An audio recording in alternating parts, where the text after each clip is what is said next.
शनि और राहु दोनों ही क्रूर ग्रह हैं, दोनों ही परेशानियां देते हैं,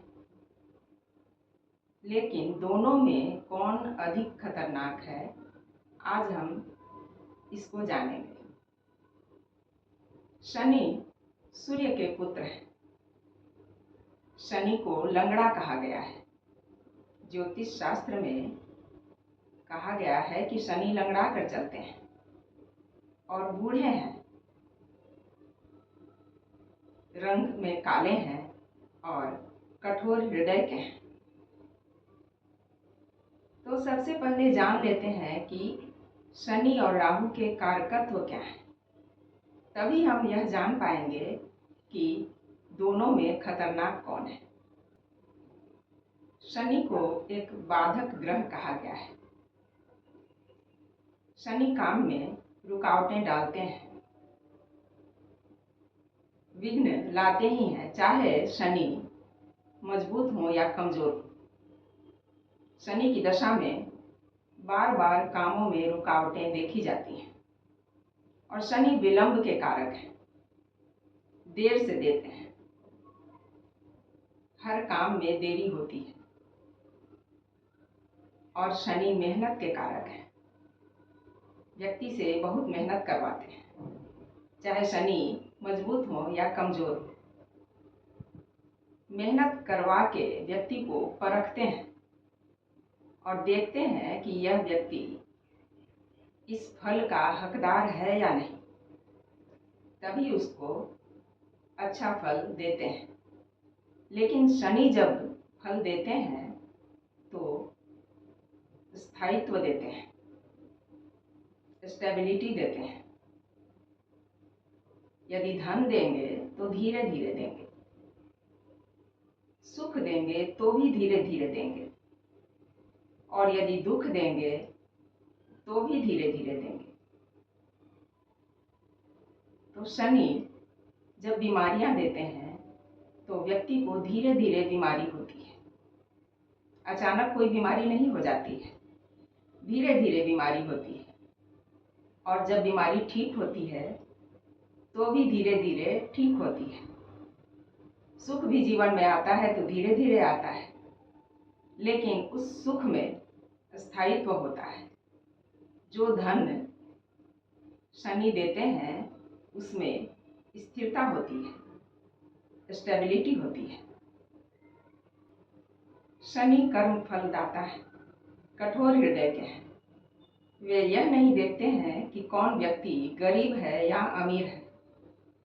जो व्यक्ति जैसा कर्म करता है उसको वैसा फल वे देते ही हैं, चाहे व्यक्ति अमीर हो या गरीब हो। शनि अपने हिसाब से फैसला करते हैं, न्यायप्रिय हैं। शनि को शिव का भक्त कहा गया है। शनि शिव प्रिय है।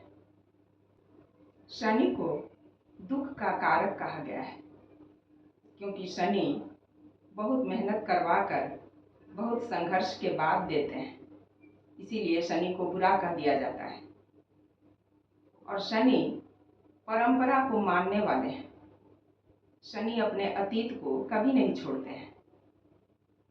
शनि प्रधान व्यक्ति जिनके शनि जन्म कुंडली में मजबूत होते हैं, वे अपनी जन्मभूमि से बहुत लगाव रखते हैं और अपने माता पिता के प्रति भी बहुत लगाव रखते हैं।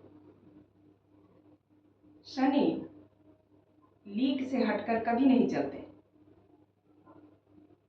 और वहीं यदि राहु की बात की जाए कि राहु के कारकत्व कौन कौन से हैं, तो राहु परंपरा को नहीं मानने वाला है, वह आधुनिकता को मानता है। राहु अकेले कोई काम नहीं करता। राहु का केवल सिर है, राहु के पास धड़ नहीं है, इसलिए उसका अपना कोई भी अस्तित्व नहीं है। वह जिस राशि के स्वामी के साथ बैठता है वहां का फल देता है।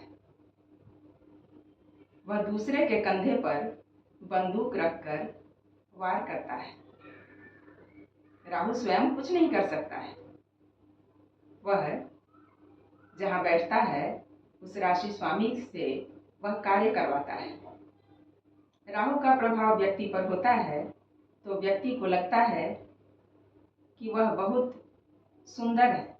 वह सुंदर नहीं होता है, लेकिन व्यक्ति को ऐसा लगता है कि वह बहुत सुंदर है। व्यक्ति ज्ञानी नहीं होता है, लेकिन उसे लगता है कि वह बहुत ज्ञानी है। राहु का इस तरह का प्रभाव होता है। राहु भी क्रूर है, लेकिन राहु धूर्त है। राहु धूर्त है। वह शकुनी की तरह है। शकुनी को आप जानते होंगे।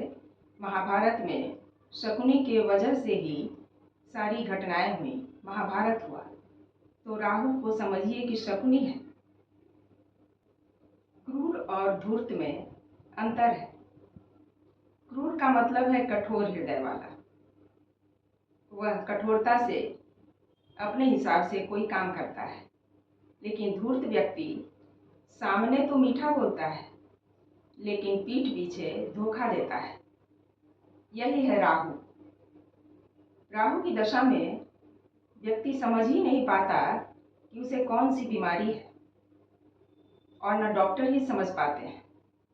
डॉक्टर के पास जाइए तो डॉक्टर कहेंगे कि सारे रिपोर्ट्स तो सही आए हैं, व्यक्ति को कोई बीमारी नहीं है, और व्यक्ति बीमार महसूस करता है। राहु को मनोवैज्ञानिक समस्या से जोड़कर देखा जाता है। प्रेत बाधा को भी राहु से ही जोड़कर देखा जाता है। कहने का मतलब है कि राहु ऐसी बीमारियां देता है, ऐसा प्रभाव व्यक्ति के ऊपर डालता है कि व्यक्ति समझ ही नहीं पाता है कि उसे क्या हुआ है, उसके साथ किस तरह की समस्या है। तो राहु शनि से ज़्यादा खतरनाक है, क्योंकि राहु धूर्त है। जब समस्या आएगी और समस्या के बारे में हम पूरी तरह जान लेंगे तो समस्या का हल भी ढूंढ लेंगे, लेकिन समस्या का जड़ क्या है यदि हम इसे नहीं समझ पाए तो हम समस्या का हल भी नहीं ढूंढ पाएंगे। तो राहु यही है। आशा है यह अंतर आप समझ पा रहे होंगे, और यदि मेरे वीडियो आपको अच्छे लगते हैं तो मेरे चैनल को सब्सक्राइब करना न भूलें, और कमेंट करके यह अवश्य बताएं कि मेरे वीडियो आपको कैसे लगते हैं, और शेयर भी करें ताकि अन्य लोगों को भी यह जानकारी मिल सके। मिलते हैं अपने नए वीडियो में, तब तक के लिए नमस्कार।